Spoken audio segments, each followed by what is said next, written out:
سنیں بڑی پیاری حدیث، بڑی خوبصورت حدیث، کنز المال میں دیگر کتب احادیث میں ہے۔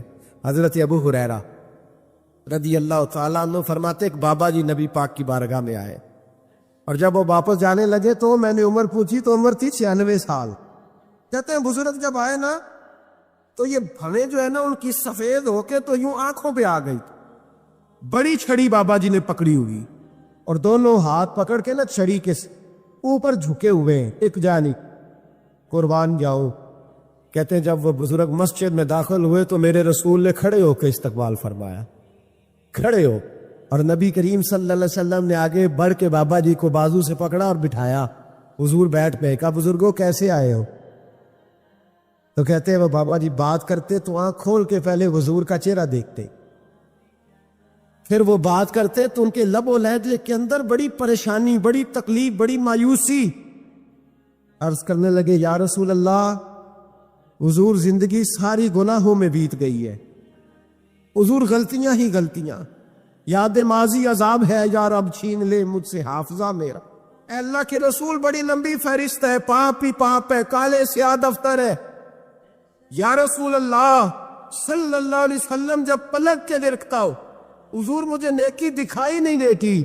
حضور اس عمر میں آپ کا ایک صحابی ملا ہے، اس نے بات سمجھائی ہے تو تھوڑا خیال آیا ہے، لیکن یا رسول اللہ صلی اللہ علیہ وسلم اب میرا وجود بیکار ہو گیا ہے، حضور بوڑھا ہو گیا ہو۔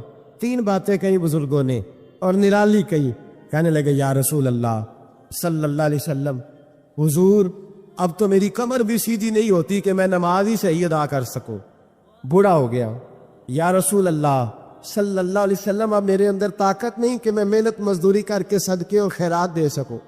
یا رسول اللہ صلی اللہ علیہ وسلم اب میں تلوار لے کے جہاد بھی نہیں کر سکتا، حضور نہ میں لمبی نمازیں پڑھ سکتا ہوں، آقا نہ میں صدقات و خیرات دے سکتا ہوں، محبوبہ نہ میں دین کے لیے کوئی جہاد کر سکتا ہوں، بیکار وجود ہے، بیکار بیکار وجود کو تو گھر والے برداشت نہیں کرتے، بچے دعا کرتے یا اللہ ابا جی کو پردہ دے دے، اماں کو پردہ دے دے، بیکار ہو گیا ہوں، اور آج آیا ہوں تو مجھ بیکار کو میرا رب قبول کر لے گا؟ آج کلمہ پڑھوں تو بیکار ہوں، کسی کام کا نہیں، نہ نماز نہ صدقات نہ جہاد، قبول کر لے گا؟ حضرت ابو ہریرہ فرماتے ہیں جیسے برسات میں بارش کی جھڑی لگتی ہے، یوں مصطفیٰ کی آنکھوں سے جھڑی لگ گئی، حضور کھل کے روئے، کھل کے۔ اور میرے حبیب پاک نے فرمایا بزرگوں بڑے مجاہد ہیں، دین کے لیے جہاد کرنے والے بڑے ہیں، رب کریم کو آپ کی تلوار کی اتنی حاجت نہیں، اور فرمایا اس کے خزانے کوئی خالی تو نہیں کہ آپ ہی گویا صدقہ دیں گے تو بھرے جائیں گے، اور فرمایا پھر رب کریم کی شان میں اضافہ نہیں کرتی عبادتیں، وہ تو بندے کو نفع دیتی ہے۔ میں بزرگوں نہ آپ جہاد کرے، نہ آپ صدقات دے، نہ لمبی نمازیں پڑھے، آپ صدق دل سے آ جائیں، اللہ کے رسول کا وعدہ ہے رب آپ کو بغیر حساب کے نام جنت عطا فرما دے گا۔ آنا تو شرط ہے کہ نہیں؟ آئیں تو صحیح، نہ پہنچے تو صحیح، آ جائیں، اس کو نہیں عاجز صدقات و خیرات کی، جہاد کی تبلیغ، آئیں تو صحیح، نہیں العبد اذا طرفا ثم تاب تاب اللہ علیہ۔ میرے حبیب نے فرمایا بندہ جب رو کے کہتا ہے نا یا اللہ غلطی ہو گئی معاف کر دے، فرمایا میرا مالک اسے فوراً ہی معاف فرما دیتا ہے۔ تو آ تو صحیح، تو آتا ہی نہیں، تو آ ہی نہیں رہا، تو گھر میں بیٹھا ہوا ہے، تو سویا ہوا ہے، تو دکانداری کر رہا ہے، تو پیسے گن رہا ہے، تو آیا ہی نہیں، آ تو صحیح۔ بلکہ میرے نبی پاک فرماتے ہیں جب اللہ پاک کا بھاگا ہوا غلام آتا ہے پھر تو اللہ زیادہ راضی ہوتا ہے، پھر تو اللہ زیادہ راضی ہوتا ہے، زیادہ راضی ہوتا ہے، تو آ تو صحیح، پہنچ تو صحیح۔ بلکہ صوفیات اور بات کرتے ہیں، وہ کہتے تو کبھی بھول کے بھی رب رب کرے تو اللہ تو اسے بھی قبول کر لیتا ہے، اور خدا کی رحمت کتنی زیادہ ہے۔ میرے حبیب کریم سید عالم صلی اللہ علیہ وسلم نے فرمایا اللہ نے اپنی رحمت کے 100 حصے کیے، حضور فرماتے ہیں ایک حصہ اللہ نے دنیا میں نازل کیا ہے، کتنا؟ ایک حصہ۔ فرمایا یہ جو ماں بیٹے سے پیار کرتی ہے، باپ بیٹے کے لیے مزدوری کرتا ہے، یہ جو بہن بھائی کے لیے روتی ہے، یہ جو بیوی شوہر کے لیے دعا مانگتی ہے، یہ جو بچے ماں باپ سے پیار کرتے ہیں، فرمایا یہ اس ایک رحمت کا نتیجہ ہے، ایک رحمت کا نتیجہ۔ تو صحابہ کہنے لگے یا رسول اللہ وہ 99 کدھر ہے؟ نبی پاک نے فرمایا رب کریم نے سنبھالی ہوئی ہے، قیامت کے دن تمہیں عطا فرمائے گا، ابھی تو ایک نازل کی ہے۔ عارف رومی رحمۃ اللہ علیہ فرماتے ہیں کہ ایک شہر ایسا تھا جس میں ایک بیماری بار بار حملہ کرتی تھی، تو 3-4 پہاڑیاں ایک دوسرے کے اوپر تھیں، اکٹھے پہاڑ بنے ہوئے تھے، اس کے اوپر وہ جڑی بوٹی تھی جس سے اس بیماری کا علاج ہوتا تھا۔ تو کئی حکیموں نے بتایا کہ اگر وہ جڑی بوٹی حاصل کر لی جائے تو تمہارے شہر کے لوگ صحت یاب ہو سکتے ہیں، پر وہ 4 پہاڑیاں اوپر نیچے اور پھر ڈھلان بڑی سیدھی تھی، جو پیر رکھتا پھسل جاتا، کوئی جرت ہی نہ کرتا اوپر جانے کی، لیکن لوگ بیمار تھے، تکلیف میں تھے۔ بالآخر ایک شخص نے ارادہ کیا کہ کب تک لوگوں کو بیماری سے سسکتے تڑپتے مرتے دیکھتا رہوں گا۔ اس نے کلاڑا اٹھایا، ہتھوڑا اٹھایا، پہاڑ کاٹنا شروع کیا کہ میں سیڑھیاں بناؤں گا اوپر جانے کے لیے۔ فرماتے ہیں کہ وہ پہاڑ کاٹ رہا تھا تو جو قریب آتے تھے نا، وہ اسے کہتے تھے پاگل ہو گیا تو اکیلا بندہ کیسے پہاڑ کاٹے گا، بیوقوف ہے، چھوڑ دے۔ اس نے کہا یار تم ساتھ نہیں چل سکتے تو حوصلہ شکنی تو نہ کرو، مجھے کچھ کرنے تو دو۔ سالوں لگ گئے، ایک پہاڑ کاٹ کے سیڑھیاں بنائی اس نے، ایک دوسرا پہاڑ شروع کیا، پھر سالوں لگ گئے اور 2 پہاڑ کاٹے تھے، بڑھاپا آ گیا، بیمار ہو گیا، موت کا وقت آ گیا۔ اب چونکہ سیڑھیاں بن گئی تھی تو 2 پہاڑ کٹ گئے تھے، وہاں تک لوگ آنے جانے لگے تھے۔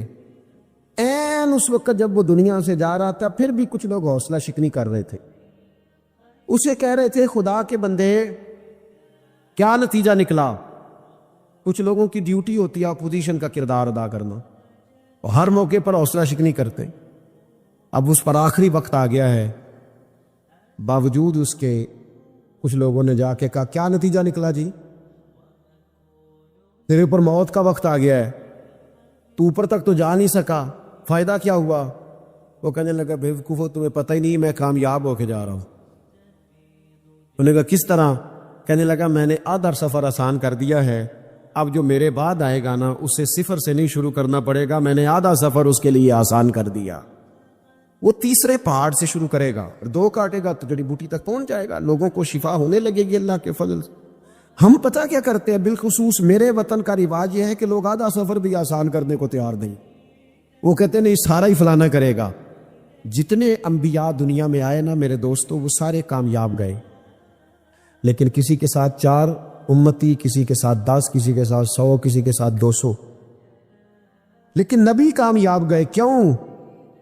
کہ اللہ تعالیٰ نے جو ان کے ذمہ ڈیوٹی لگائی تھی وہ ڈیوٹی انہوں نے پوری ذمہ داری سے سر انجام دی۔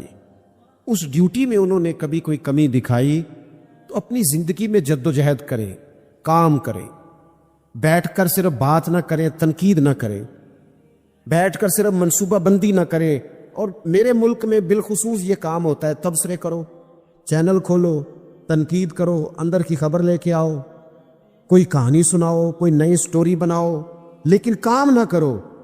بڑی خوبصورت بات کی مولا کائنات مولا علی شیر خدا رضی اللہ تعالی، اور یہ اتنے حسین و جمیل اور خوبصورت انسان ہے کہ میرے نبی کریم علیہ الصلاۃ والسلام نے فرمایا کہ علی تو دنیا میں بھی میرا بھائی ہے اور قیامت میں بھی میرا بھائی ہے، اور حضور علیہ السلام نے فرمایا جس کا میں مولا ہوں علی بھی ان سب کے مولا ہیں، اور حضور علیہ الصلاۃ والسلام نے فرمایا میرا علی تو وہ ہے کہ اس کو دیکھتے رہنا رب کریم تمہیں عبادت کا درجہ عطا فرمائے۔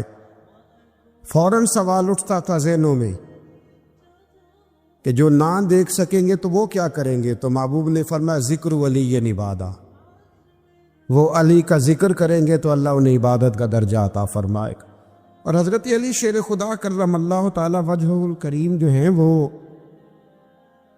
اپنی سیرت کے لحاظ سے، اپنے علم کے لحاظ سے، اپنے تقوی کے لحاظ سے، اپنی پرہیزگاری کے لحاظ سے، عدل و انصاف کے لحاظ سے، کچھ لوگوں کے فضائل بڑے ہوتے ہیں پر وہ ذاتی طور پر کوئی سیرت نہیں دکھا پاتے۔ حضرت مولا علی شیر خدا کے فضائل بھی بڑے ہیں اور ان کی سیرت میں اللہ نے کمالات بھی بڑے ہی رکھے۔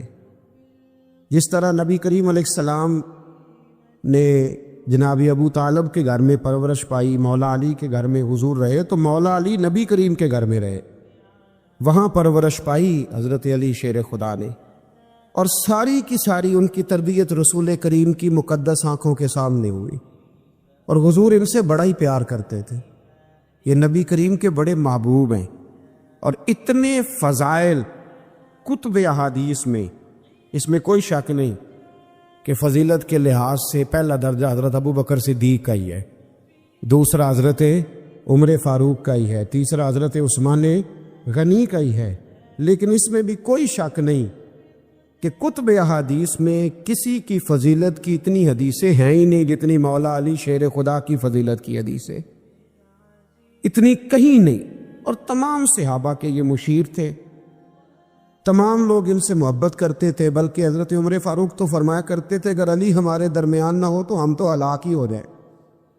اتنی اللہ کریم نے انہیں عظمت عطا فرمائی، اور ساری زندگی انہوں نے جد و جہد میں گزاری، ساری زندگی۔ حضرت ابو بکر نے بھی خلافت کی، وہ بھی بڑی مشکل تھی لیکن حالات سنبھل گئے۔ حضرت عمر نے بھی خلافت کی، حضرت عثمان غنی نے بھی کی، لیکن مولا علی شیر خدا کی جو خلافت تھی وہ بھی بڑی آزمائش والی تھی۔ مسلمانوں کے اندرونی معاملات کو بھی دیکھنا، بیرونی محاذوں پہ بھی لڑنا، بڑی جد و جہد کی حضرت علی شیر خدا نے۔ ایک بات سب سے پہلے آج ہم نے یہ یاد رکھنی ہے کہ حضور نے فرمایا ہے کہ علی کی محبت ایمان ہے، اور علی کا بغض نفاق ہے۔ اب محبت ایمان ہے تو کیسے پتہ چلے گا ہمیں حضرت علی سے محبت ہے؟ کیسے پتہ چلے گا؟ محبت کا اظہار کریں گے تو پتہ چلے گا محبت ہے۔ ہمارا لب و لہجہ بتائے گا کہ ہمیں حضرت علی سے محبت ہے۔ ہم کبھی ان کے تذکرے پہ خوش ہوں گے تو پتہ چلے گا کہ ہمیں مولا علی سے محبت ہے۔ ہم کبھی ان کا ذکر کی محفل سے جائیں گے تو پتہ چلے گا ہمیں حضرت علی سے محبت ہے۔ کبھی ان کا کوئی قول، کبھی ان کا کوئی ارشاد، کبھی ان کی کوئی بات ہمارے سامنے آئے، پھر ہمیں پتہ چلے گا کہ ہمیں مولا علی شیر خدا سے محبت ہے۔ حضرت علی المرتضیٰ کی محبت ایمان ہے۔ اور پھر ویسے بھی حضرت علی اتنے دانا ہیں، حضور علیہ السلام نے فرمایا اگر میں علم کا شہر ہوں تو پھر علی دروازہ ہے۔ علی باب علم کے، شہر علم کے باب علی ہے۔ امام صفوری کہتے ہیں ایک دن نا حضرت جبریل امین انسانی شکل میں مولا علی کے سامنے آ کے کھڑے ہو گئے۔ کون؟ حضرت جبرائیل علیہ السلام۔ حضرت جبریل امین کھڑے ہوئے انسانی شکل میں، تو کہنے لگے علی یہ بتائیے کہ جبریل اس وقت کہاں ہے؟ انسانی شکل میں مولا علی سے پوچھتے۔ تو کچھ جو آج کل ہمارے شاگرد حضرات پڑھ جاتے ہیں نا تو وہ ذرا جلدی کرتے ہیں جواب دینے میں۔ بڑوں کو جب جواب بھی دینا بزرگوں کو تو جواب میں بھی آداب کا خیال ہونا چاہیے۔ اگر آپ کو سوال آتا بھی ہو تو پھر بھی اس میں آداب کا خیال آپ رکھیں گے۔ آپ فٹافٹ نہیں کہہ دیں گے کہ جناب یہ اس کا جواب ہے، یہ معنی ہے، فوراً نہیں آپ کہہ دیں گے، آپ اس میں بھی آداب کا خیال کریں گے۔ حضرت جبریل امین نے جب کہا نا کہ بتائیے جبریل کہاں ہے، تو حضرت علی فوراً بھی کہہ سکتے تھے آپ ہی تو ہیں جبریل، یہ فٹافٹ کہہ سکتے تھے، اسی وقت ساری بات ختم ہو جاتی۔ لیکن بزرگوں سے بات کرنے کے کچھ آداب ہوتے، کچھ طور طریقے ہوتے جو اللہ ماشاء اللہ آج کل لوگوں میں نظر نہیں آتے۔ کچھ طور طریقے ہیں، کچھ سلیقے ہیں، کچھ جو ہے وہ اس کے خاص نقطہ نظر ہے، اس کو سمجھنا چاہیے۔ حضرت مولا علی شیر خدا رضی اللہ تعالیٰ عنہ سے جب پوچھا نا کہ جبریل امین کہاں ہے اس وقت، تو حضرت علی نے پہلے اوپر دیکھا، پھر نیچے دیکھا، پھر دائیں دیکھا، پھر بائیں دیکھا، پھر آگے دیکھا، پھر پیچھے دیکھا۔ جواب فٹافٹ تیار تھا کہ آپ ہی تو ہیں، لیکن ایسے جواب نہیں دیا۔ فرمانے لگے جناب نہ تو اس وقت حضرت جبریل مشرق میں ہیں، نہ مغرب میں ہیں، نہ شمال میں ہیں، نہ جنوب میں ہیں، نہ 7 زمینوں میں ہیں، نہ آسمانوں میں ہیں۔ پھر بھی یہ نہیں کہا کہ آپ جبریل ہیں۔ فرمانے لگے بھئی زمینوں آسمانوں مشارق مغارب میں تو کوئی نہیں، تو یا آپ جبریل ہے یا میں جبریل ہوں، دونوں میں سے ایک ہے۔ تو حضرت جبریل امین مسکرائے، فرمانے لگے نہیں آپ تو علی ہیں، جبریل تو میں ہی ہوں، آپ علی۔ لیکن نا بہت سارے لوگ سوال کا جواب دیتے ہیں پر وہ آداب کو ملوز خاطر نہیں رکھتے۔ نبی پاک علیہ السلام نے ایک دن نماز 4 رکعتوں کی تھی، تو حضور نے 2 پہ سلام پھیر دیا، تو صحابہ سے پوچھا میں نے کتنی پڑھی ہے؟ اور اس کہنے لگے یا رسول اللہ زیادہ پتہ تو آپ کو ہی ہے، پر ہمیں لگتا ہے کہ آپ نے 2 پڑھائی ہے۔ یہاں ایسے کرتا ہے کوئی؟ سوال ہی نہیں پیدا ہوتا. یعنی 1 منٹ سے پہلے امام غزالی ایک درویش کے مرید ہو گئے تھے تو بہت بڑے عالم تھے. آپ کو پتہ ہے عالم آدمی کا مرید ہونا اللہ ہی خیر کرے کسی کرامت سے کم نہیں ہوتا، بڑا مشکل ہوتا ہے. وہ کسی کی غلامی کرے وہ بڑا مشکل ہوتا ہے، مطلب کٹھن ماحول ہوتا ہے. تو امام غزالی بیعت ہو گئے تو مرشد نے پہلا وظیفہ یہ بتایا کہ کسی پر اپنے علم کا اظہار نہ کرنا. ہاں، اپنے علم کا اظہار آپ اس کو آسان وظیفہ سمجھتے ہیں؟ یعنی علم ہو بھی تو بندہ اظہار نہ کرے، بد عزمی ہو جاتی ہے.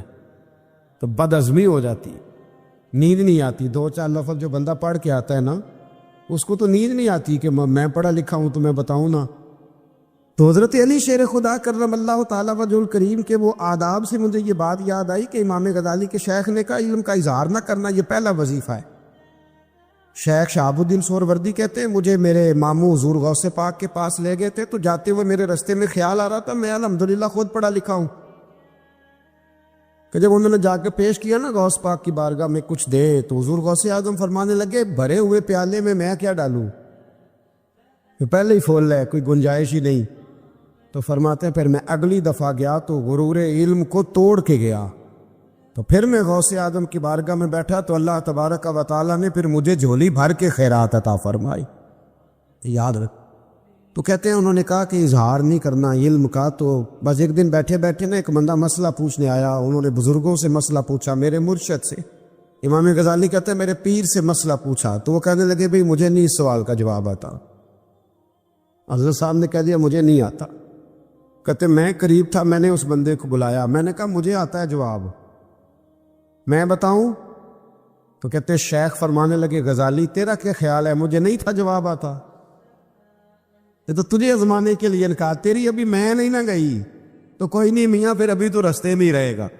فٹافٹ لوگ کہتے ہم ایسی لاکھوں کتابیں قابل ضبطی سمجھتے جن کو پڑھ کے بیٹے باپ کو خبتی سمجھتے.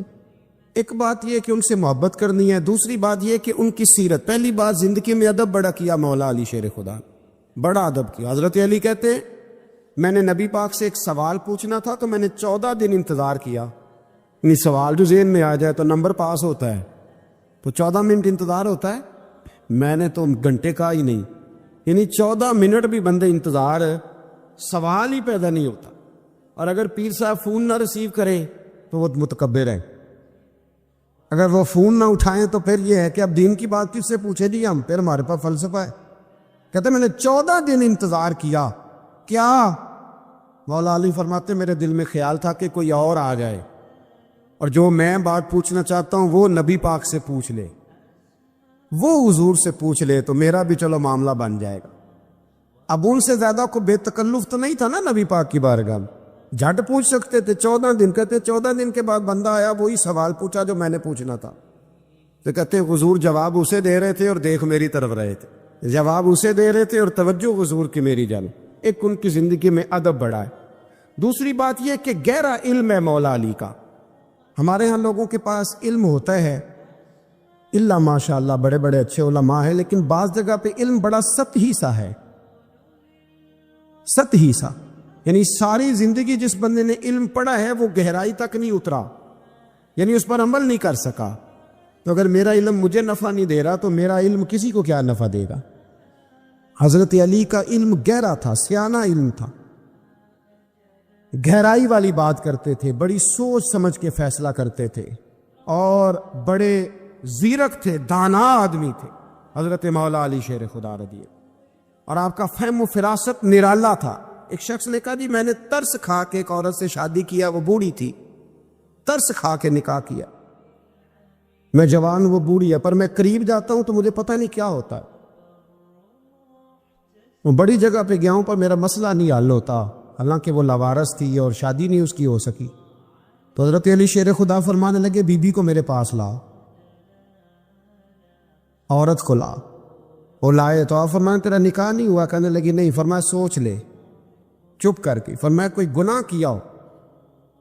خاموش ہو گئی. کہنے لگی میں نے میرا آغاز تھا جوانی کا تو میں نے ایک ناجائز بچہ پیدا کیا اور اسے پھینک دیا. آبادی میں پھینکا. تو حضرت علی شیر خدا فرمانے لگے یہ تیرا وہی بچہ ہے. چونکہ جو اس نے کیفیات بتائی ہیں وہ یہ ہے کہ انسان ماں بہن جو اس کی ہوتی ہے نا، کچھ بھی ہو جائے، اللہ تعالیٰ نے فطری جذبے رکھے ہوتے. تو وہ کوئی حیوان ہو تو بات الگ ہے، اگر انسان ہو تو وہ مطلب انسان ماں کے سینے سے لگ بھی جائے تو اسے شفقت کا رنگ تو نظر آتا ہے، لیکن اس کے اندر وہ جذبات پیدا ہو سکتے نہیں. بیٹی سینے سے لگ جائے تو وہ والے جذبات اس میں تو حضرت علی شیر خدا کا علم بڑا باریک.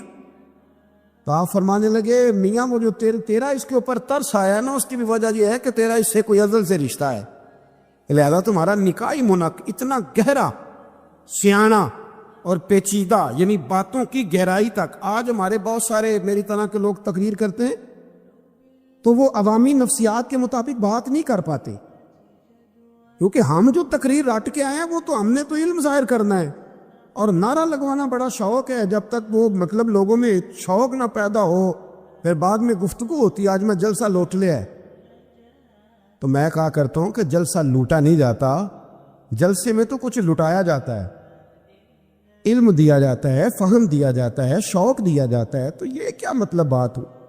تو گہرا علم تھا. چوتھی بات، علم بھی تھا اور تقوی بھی تھا، پرہیزگاری بھی تھی. جب آپ خلیفہ تھے نا، امیر المومنین تھے، امیر المومنین، آپ چلو صوبائی وزیر کی بات نہیں کرتا، آپ کسی نا حلقے سے، جو وہ ہمارے پاکستان میں عہدے بہت زیادہ ہیں، تو جس کو کوئی ہلکا سا نا، چلو پرانا ورکر ہے تو کوئی دے دیتے ہیں، اس کو بھی مل جائیں تو 15 کو بورڈ تو اس کے بھی کہیں نہیں گئے مبارکباد کے. اللہ اسے پوچھیں کہ تیرا اصل میں کام کیا ہے، تو کام کوئی بھی نہیں ہوتا اس کا، بورڈ لگ جاتے ہیں. بہت کیا بات ہے جناب، موج بن گئی. حضرت علی امیر المومنین تھے اور کوفے کے چوک میں کھڑے تھے، کوفے کے چوک میں، اور فرما رہے تھے کہ بھئی یہ میری زرہ ہے، بڑی قیمتی ہے، یہ کوئی بندہ خرید لے. کسی نے قریب جا کے پوچھا امیر المومنین کیوں بیچ رہے ہو؟ تو فرمانے لگے میری طامت پرانی ہو گئی ہے، اب نہ اتنی پرانی ہوئی ہے کہ اس پہ پیوند لگنے کی بھی جگہ کوئی نہیں بچی، اگر یہ پھٹنے کے قریب نہ جاتی تو میں زرہ نہ بیچتا. امام حسن رضی اللہ تعالیٰ عنہ کہتے ہیں میرے ابا جی خزانے کا سارا منہ کھول کے اللہ کے بندوں میں بانٹ کے تو اس کمرے میں 2 نفل پڑھ کے کہتے تھے یا اللہ گواہ ہو جاؤ، میں نے قوم کی امانت قوم پہ خرچ کر دی ہے. یہ پرہیزگاری، یہ تقوی، یہ ذوق حضرت مولا کائنات شیر خدا علی المرتضیٰ رضی اللہ تعالی عنہ. ہمارے ہاں نا ہم نے بانٹ دی ہیں چیزیں، یعنی کو بندہ زہرا حضرت علی کے نعرے لگانے لگ جائے تو لوگوں کو شک پڑ جاتا ہے. تو ایک بندہ میرے کان میں کہنے لگا 2-3 دن سے یہاں علی علی ہو رہی ہے کان میں. اب بڑی جلدی ہمارے تھرمامیٹر والے لوگ بھی بڑے تیار بیٹھے رہتے ہیں. کہنے لگا 2-3 دن ہو گئے یہاں علی علی ہو رہی ہے. میں کیا دعا کر ہوندی رہے. تو کہنے لگا آپ نے کوئی وضاحت نہیں کی. میں کیا تینوں اصل وضاحت دی لوڑ نہیں، تینوں کسی اور شے دی لوڑ ہے. عجیب بیوقوف آدمی ہے بھائی. ان لوگوں کا تو رشتہ ہی کوئی نہیں مولا علی شیر خدا کے ساتھ، اور ہم جو ہیں ہم تو مرید ہیں مولا علی شیر خدا. اعلیٰ حضرت فرماتے ہیں کہ حضور سے پہلے بھی جس کو ولایت ملی ہے وہ مولا علی کے صدقے ملی ہے، اور قیامت تک جسے اللہ ولایت دے گا وہ مولا علی شیر خدا کے قدموں کی خیرات کی برکت سے دے. یہ ایک سلسلہ علیہ نقشبندیہ ہے جو حضرت ابو بکر صدیق سے انسلاک کرتے، باقی تو تمام سلاسل کو سارا فیض ہی مولا علی شیر خدا سے. تو آپ یہ کیسی بات کریں گے کہ جناب وہ فلانے کا آپ اور جی. میں نے اسے کہا کہ شاید میرا دعویٰ کوئی نہیں، پر میری جو اپنی تھوڑا بہت مطالعہ ہے نا، میں انسائکلوپیڈیا ہوں حضرت عمر فاروق کا. مجھے جنون ہے حضرت عمر فاروق سے محبت، جنون ہے. اور میں نے ایک دفعہ اسکیچ صرف ابھی بنایا ہے تو شاید میں 2 جلدوں میں کتاب لکھ دوں حضرت عمر فاروق. یعنی شاید ان کے حالات پر کوئی ایسی کتاب جو دنیا میں چھپی ہو اور میں نے دیکھی نہ ہو، شاید وہ جس ذریعے سے بھی. اور آپ میری گفتگو سن لیں، شاید ہر دوسری بات میں حضرت عمر کی کرتا ہوں، لیکن ایک بات پکی ہے کہ مرید میں مولا علی شیر خدا کا. یہ بات میاں پکی ہے، اس میں شک کوئی نہیں نا. اس لیے کہ حضور کے بعد فیض مولا علی سے، پھر امام حسین سے، پھر امام زین. یہ ہمارے بزرگوں نے ہمیں شجرہ یہ دیا ہے. تو آپ وہ جو بات جہاں ہے وہ وہاں ہے. حضرت ابو بکر صدیق کے بارے میں جو شک کرے پکا بے ایمان ہے. پر اس میں تو بات پکی ہے نا کہ حضور نے فرمایا علی تجھے دیکھنا بھی عبادت اور تیرا ذکر کرنا بھی عبادت. تو خدا کے بندو علی علی نہ کریں, ہم تو مر جائیں. کوئی جگہ ہی نہیں ہے سوائے حضرت علی شیر خدا کے ذکر کرنے کے. تو یہ کچی کمزور باتیں نہ کرو. یہ کوئی عجیب بات ہے کہ جی وہ اگر علی علی زیادہ کیا تو کوئی فلانے طبقے سے تو نہیں. تو یہ ایسی کمزور بات آپ کیوں کرتے ہیں میاں؟ یہ آپ عجیب آپ نے بحث چھیڑ دی لوگوں نے. تو یہ کوئی ایسا مسئلہ نہیں. زندگی میں یاد رکھو, جس کی زبان پہ علی علی زیادہ رہتا ہے نا, اس کی زبان پہ نبی نبی بھی زیادہ ہی رہتا ہے. ختم ہو گئی بات. تو ان چکروں سے باہر آئیں, آپ باہر آئیں ان چکروں سے. اور اسی طریقے سے میں نے کہا تھا کہ ہم کوئی ترازو لے کے نہیں بیٹھے ہوئے کہ فضیلت کس کی زیادہ ہے. اما عائشہ صدیقہ جو ہیں وہ مومنوں کی ماں ہیں, اور اس میں کوئی دوسری رائے نہیں کہ اس خاتون کے امت مسلمہ پر اتنے احسانات ہیں کہ دنیا گن نہیں سکتی. لیکن یہ ہے کہ رسول کریم نے فرمایا کہ فاطمہ میرے جگر کا ٹکڑا ہے. اب میں ترازو لے کے بیٹھ جاؤں کہ حضرت فاطمہ کی شان زیادہ ہے یا حضرت عائشہ کی, تو میں بیوقوفی ہوں نا. اس لیے کہ یہ میری ذمہ داری نہیں, یہ تو بات ان کی ہے نا. میں نے ایک بات سنائی تھی آپ کو پیر سید فیض الحسن شاہ صاحب کی, عالم آج شریف والی. پیر صاحب سے کسی نے پوچھا کہ حضرت فاطمہ افضل ہے کہ سید عائشہ, تو آپ فرمانے لگے پہلی بات تو یہ کہ تجھے یہ سوال ہی نہیں کرنا چاہیے تھا, اور اگر تو نے کر لیا ہے تو پھر جواب سن لے. فرمانے لگے فاطمہ زوجہ ہیں حضرت علی کی, اور عائشہ زوجہ ہیں نبی پاک کی. تو علی کی زوجہ نبی کی زوجہ سے افضل نہیں ہو سکتی. اور پھر فرمانے لگے عائشہ بیٹی ہے ابو بکر صدیق کی, اور فاطمہ بیٹی ہے مصطفیٰ کریم کی. تو ابو بکر کی بیٹی نبی کی بیٹی سے افضل نہیں ہو سکتے. وہ بندہ کہنے لگا حضرت جی رزلٹ کیا نکلا؟ کہنے لگے گھر جا کے کڑ دا رہی تینوں گل دس چھڑی ہے, اب تو گھر جا اور رزلٹ گھر جا کے نکالتا رہے. میں نے تو تجھے نا بتا دیا ہے کہ جو اصل بات ہے وہ یہ ہے کہ ابو بکر صدیق کی بیٹی نبی پاک کی بیٹی سے افضل ہو سکتی نہیں, اور علی المرتضیٰ کی زوجہ نبی پاک کی زوجہ سے افضل ہو سکتی. باقی جا تو نتیجہ گھر جا کے نکال, نتیجہ گھر جا کے نکال. تو ہمارے بزرگ تو اس لیول پہ سوچتے, اس لیول پہ. حضرت عائشہ صدیقہ رضی اللہ تعالیٰ عنہ اگر گھوڑے پہ بیٹھتی تھی نا تو مولا علی لگام تھام لیتے تھے, ماتے تھے یہ ماں ہے مومنوں, یہ ماں ہے مومنوں. آپ کیا بات کرتے ہیں؟ حضرت عمر فاروق کو کبھی حضرت عائشہ بلا لیتی تو کانپتے ہوئے حاضر ہوتے. ماں ہے مومن. یہ کچی باتیں چھوڑ دے, عشق کرے تو کھول کے کرے, ڈر ڈر کے نہ کرے. میں نے درجنوں تقریروں میں کہا کہ منقبت لکھو حضرت صدیق اکبر کی بھی, حضرت عمر کی بھی منقبت لکھو, حضرت عثمان کی بھی لکھو, اور ہم سنتے ہیں الحمدللہ وہ ساری. لیکن میرے بھائی یہ یاد رکھیں, اس میں کوئی شک نہیں, ان کی عظمت شان فضیلتیں وہ بلندیاں ہیں. ہمارا یہی عقیدہ ہے, اور الحمدللہ ہماری نسلیں بھی اسی پہ قائم رہیں گی. ہم انہیں نسلیں مانیں گے ہی تب کہ خلفائے راشدین کی جو خلافت کی ترتیب ہے وہی فضیلت کی ترتیب ہے. لیکن میاں یہ بھی تو ہے نا کہ جس کا جو مرشد ہو نا, اسے وہ بہرحال دوسروں سے افضل جانے گا تو فیض پائے گا, وہ جانے گا. تو اس لیے نظریہ ہمارا یہی ہے کہ وہ خلفائے ثلاثہ حضرت مولا علی سے, اور حضرت علی کا اپنا فرمان ہے. آپ فرمایا کرتے تھے جس نے مجھے ابو بکر صدیق اور عمر فاروق سے افضل کہا میں اسے مفتری کی سزا, جھوٹے کی سزا دوں گا, اسے کوڑے ماروں گا, کوڑے ماروں گا. وہ جھوٹا ہے جو مجھے ابو بکر اور عمر سے افضل کہتا ہے. تو ان کی تو اپنی بات, اور میں نے وہ بڑی تفصیل کے ساتھ ایک دفعہ عرض کیا تھا کہ حضرت علی تو خود منبر کوفہ پہ بیٹھ کے بتایا کرتے تھے کہ اگر میرے جیسے بہادر سے پوچھو کہ بہادر کون ہے تو میں ابو بکر صدیق کا نام بتاؤں گا. تو اس لیے مطلب اب ہم سہم جائیں فٹافٹ کہ فلانا نہ ناراض ہو جائے. تو بھئی جب ہم درجنوں جمعے حضرت صدیق اکبر پہ پڑھاتے ہیں اس وقت تو نہیں نا کسی کو ٹینشن ہوتی. یہ حضرت عمر پہ پڑھاتے ہیں, حضرت عثمان پہ, تو ویسے بھی بندوں کو جواب دینے کا اگر انسان مزاج بنا لے تو کس کس کو مطمئن کرے گا.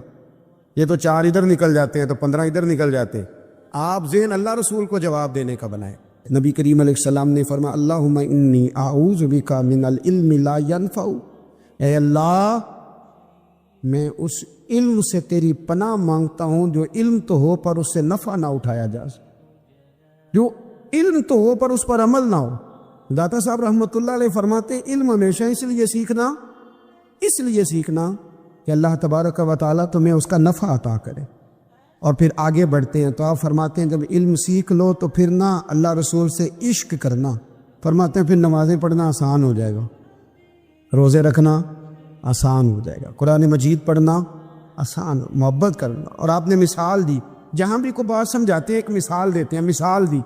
فرمانے لگے حضرت عبداللہ ابن مبارک رحمۃ اللہ تعالیٰ علیہ فرماتے ہیں میں شروع میں ایک عورت پہ عاشق ہو گیا تھا، سمجھانے کے لیے بات کرتے، عاشق ہو گیا تھا ایک عورت پہ، تو میں نے عشاء کی نماز اس کے محلے میں جا کے پڑھی۔ چونکہ میرا مذہبی گھرانے سے تعلق تھا، نماز میں پڑھتا تھا، تو امام صاحب جو تھے نا، یہ داتا صاحب نے لکھا ہے کشف المعجوب، امام صاحب نے نا آیات ذرا لمبی پڑھی، تو میرے دل میں خیال آیا کہ مولانا آپ تو فارغ ہیں، تو ہمیں تو اور بھی کام ہے۔ تو کہتے ہیں نماز سے فارغ ہو کے میں اس کے گھر کے چکر لگاتا تھا، ساری رات گھومتا رہتا تھا، وہ چند لمحوں کے لیے چھت پہ آتی تھی، دو ایک بات کرتی تھی، چلی جاتی تھی۔ حد یہ ہے کہ مجھے کبھی اس پہ غصہ بھی نہیں آیا، اور اس کا انتظار کر کے کبھی میں تھکا بھی۔ یہ داتا صاحب لکھ رہے ہیں۔ حضرت عبداللہ ابن مبارک فرماتے ہیں ایک رات میں گیا، اسی طرح میں نے نماز پڑھی، پھر میں اس کے گھر گیا، میں ساری رات، سردیوں کی ٹھنڈی رات، 11-12 گھنٹے اس کے گھر کا طواف کرتا رہا، معاذ اللہ چکر لگاتا رہا۔ آدھی رات کو سحری کے وقت وہ چھت پہ آئی 1 منٹ کے لیے، اور کہنے لگی گھر میں مہمان بہت زیادہ ہیں، آج بات نہیں ہو سکے گی۔ حضرت عبداللہ ابن مبارک فرماتے ہیں کہ میں جب واپس لوٹا تو نہ مجھے اس پہ غصہ تھا، نہ مجھے تھکاوٹ تھی، بلکہ میرے دل کے اندر اس کے لیے محبت بڑھ رہی تھی۔ میں کہہ رہا تھا کتنی اچھی ہے بیچاری، اتنے راش میں بھی اور اتنی مجبوری میں بھی 1 منٹ کے لیے چھت پہ آئی ہے، پھر بھی مجھے اس سے پیار بڑھ رہا تھا۔ کہتے ہیں جب میں تھوڑا آگے بڑھا تو فجر کی اذان ہو رہی تھی، یکدم میرے اندر سے آواز اٹھی، میں نے کہا عبداللہ اگر تو ایک عورت کے لیے ساری رات کھڑا رہتا ہے، نہ تھکاوٹ ہوتی ہے، نہ غصہ آتا ہے، بلکہ پیار بڑھتا ہے، اگر عورت کے لیے بندہ کھڑا رہ سکتا ہے تو رب رسول کے لیے بھی کھڑا رہ سکتا ہے۔ پھر تراویح پڑھنا کوئی اتنا مشکل کام نہیں ہے، پھر تہجد کے لیے اٹھنا کوئی مشکل کام نہیں ہے، شرط یہ ہے کہ پیار ہو جائے۔ ایک عورت کے لیے اگر یہ سارا کچھ ہو سکتا ہے تو اللہ رسول کے لیے بھی ہو سکتا ہے۔ فرماتے ہیں میں نے توبہ کر لی، اور پھر میرا حال یہ ہے کہ وہ توبہ کی اور پھر 60 سال گزر گئے، ساری رات مصلی پہ کھڑا رہتا ہوں، مجھے کبھی تھکاوٹ نہیں ہوئی، پھر کبھی تھکاوٹ نہیں ہوئی۔ تو داتا صاحب کہتے ہیں پہلے علم سیکھ، پھر اس کے بعد اللہ رسول سے پیار کر، اور پیار والی نماز پڑھ، مشقت والی نہ پڑھ، یعنی بوجھ والی نہ پڑھ کہ اب میری جان چھوٹ جائے تو میں بھاگ کے جاؤں، تم ادھر بیٹھو تو میں دوڑ کے نماز پڑھ کے آیا، یہ والی نماز نہ پڑھ۔ پھر تو آیا تو پھر ذوق پیدا کر، پھر تیرے اندر شوق ہو، پھر تو توانائی والا جذبہ رکھے دین کے معاملے میں۔ پھر داتا صاحب ایک تیسری بات ارشاد فرماتے ہیں، ایک تیسری بات داتا صاحب کرتے ہیں۔ داتا صاحب کہتے ہیں کہ یہ یاد رکھ کہ جو تجھے اعزاز ملے گا نا زندگی میں، اعزاز تجھے جو زندگی میں ملے گا، اور کوئی کرامت اگر تجھے ملے گی تو وہ صرف نبی پاک علیہ السلام کی سنت اور شریعت کی وجہ سے ملے گی۔ تو جتنے مرضی چلے کاٹ لے، وظیفے کر لے، کالا جادو، نیلا جادو، پیلا جادو، جو مرضی تو سیکھ لے، اگر تجھے کوئی اللہ شان دے گا تو صرف اس لیے دے گا کہ تو نبی پاک کے دین پہ عمل کرتا ہے۔ کس نے لکھا ہے؟ اللہ کرے آپ کو میں یاد کرا سکوں، اللہ کرے ایسا ہو جائے اور میری جماعت سمجھنے لگ جائے کہ داتا صاحب کہتے ہیں سنت شریعت پہ عمل کرنا چاہیے، اور میں کوئی ایسی چھپی چھپائی بات بھی نہیں کر رہا، اس کو چلا دے، کوئی ایسی چھپی چھپائی بات بھی نہیں کر رہا۔ کشف المعجوب دنیا کی ہر زبان میں اردو میں ملتی ہے، آپ لے کے دیکھ سکتے ہیں۔ داتا صاحب فرماتے ہیں اعزاز جو تمہیں ملے گا نا، اگر شان چاہتے ہو، وہ ہمارے نا بہت سارے ایسے لوگ ہیں جو کہتے ہیں کوئی ایسی چیز ہاتھ لگے، اعلیٰ دین کا چراغ ایسے گھسایا جائے اور فوری طور پہ پیر صاحب نے کہہ دیا تو ریل پیل ہو گئی پیسوں کی، تو میں کہتا ہوں یہ تو دین کا مزاج ہی نہیں، یہ تو دین کی طبیعت ہے ہی نہیں، یہ تو ذوق ہی نہیں دین کا، یہ طبیعت ہی نہیں، مزاج ہی نہیں۔ میرے عزیز داتا علی اجمیری رحمۃ اللہ علیہ فرماتے ہیں تو سنت پہ عمل کر، شریعت پہ عمل کر۔ اللہ کا قرآن کہتا ہے قل ان کنتم تحبون اللہ فاتبعونی یحببکم اللہ، فرمایا اللہ کا قرآن کہتا ہے کہ جب تو نبی کریم کی غلامی کرے گا نا تو اللہ خود تمہیں اپنا محبوب بنا لے گا، اللہ خود تمہیں اپنا محبوب بنا لے گا۔ تو اور کیا چاہیے؟ داتا صاحب نے ایک بزرگ کی بات لکھی ہے جو تابعی ہے، تابعی اس کو کہتے ہیں جو صحابہ کے شاگرد ہوتے ہیں۔ ایک بزرگ کی بات لکھی جو تابعی ہے، وہ فرماتے ہیں کہ ان بزرگوں کا طریقہ یہ تھا کہ وہ لوگوں سے چھپ کے نا پہاڑ کے پیچھے عبادت کرتے تھے، اور پوزیشن ان کی یہ تھی کہ کسی سے ملتے نہیں تھے، بالخصوص فجر کی نماز سے لے کر عصر کی نماز تک بکریاں رکھی ہوئی تھیں، ان کو چراتے رہتے تھے فرات کے کنارے اور نفل پڑھتے رہتے۔ اس وقت کو ملنے بھی نہیں آتا تھا۔ ایک شخص بڑی دور سے ان کی شہرت سن کے آیا، میں نے تو ملنا ہے۔ لوگوں نے کہا وہ اس وقت نہیں ملتے، ناراض ہوتے ہیں۔ اس نے کہا اللہ کا بندہ ہے نا، ناراض ہو بھی جائے گا تو لمبا ناراض رہے گا نہیں، اللہ والے جلدی راضی ہو جاتے ہیں۔ پہنچ گئے۔ اب وہ بابا جی نماز پڑھ رہے تھے تو کہتے میں نے عجیب منظر دیکھا کہ بابا جی فرات کے کنارے نماز پڑھ رہے ہیں اور ایک بھیڑیا ان کی بکریوں کی حفاظت کر رہا ہے۔ کہتے میں حیران رہ گیا کہ بھیڑیا تو بکریاں کھایا کرتا ہے اور یہاں چرا رہا ہے۔ کہتے میں جب گیا تو بابا جی نوافل میں مشغول تھے، مجھے دیکھ کے کہنے لگا اس وقت کیوں آئے؟ میں نے کہا حضور اگر آئے گیا ہوں تو پھر مہربانی کرے قبول فرما لیں۔ میں بیٹھ گیا تو میں نے کہا حضور یہ بھیڑیا بکریاں چرا رہا ہے، بھیڑیا اور بکریے کی صلح کب سے ہو گئی؟ تو فرماتے ہیں لمبی تقریر نہیں، ہلکا سا جملہ۔ فرمانے لگے جب سے بکریوں کے مالک نے رب سے صلح کر لی ہے نا، تب سے بھیڑیوں نے بھی بکریوں سے صلح کر لی ہے۔ بکریوں کے مالک نے رب سے صلح کر لی، گناہ چھوڑ دیے، اس کی فرما برداری میں آ، اب پھر اسے بکریاں چلانے کی ضرورت نہیں رہی۔ بکریاں نا اب بھیڑیا چراتا ہے۔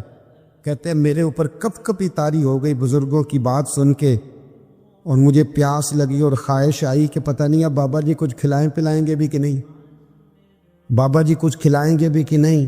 کہتے میرے دل میں خیال تھا تو بزرگوں نے نا ایک لکڑی کا پیالہ، ان کے پاس وہ غار میں بیٹھے تھے تو ایک چھوٹا سا پتھر تھا، اس کی ڈھلان بنی ہوئی، بابا جی نے اس کے نیچے لکڑی کا پیالہ رکھا، وہ رکھا ہی تھا تو وہ دودھ سے بھر گیا۔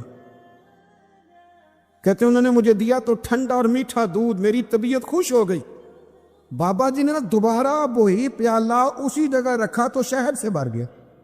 1000 سال پہلے داتا صاحب لکھ رہے ہیں، کہتے مجھے دیا۔